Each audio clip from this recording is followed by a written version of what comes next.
సుత్తి దెబ్బలు తిన్నప్పుడే ఒక కొడవలి తయారవుతుంది, ఒక కత్తి తయారవుతుంది, ఒక గడ్డపార తయారవుతుంది, గుణపం తయారవుతుంది.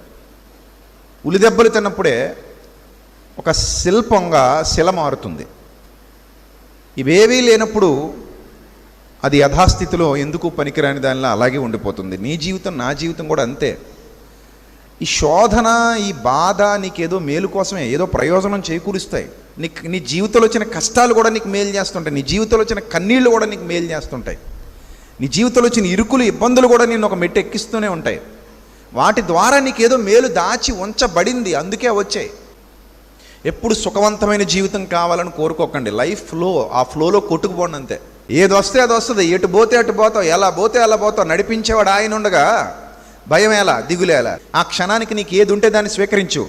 దేన్ని జడ్జి చేయకు, దేనికి బెంగబెట్టుకోకు, దేన్ని ప్రతిఘటించుకో.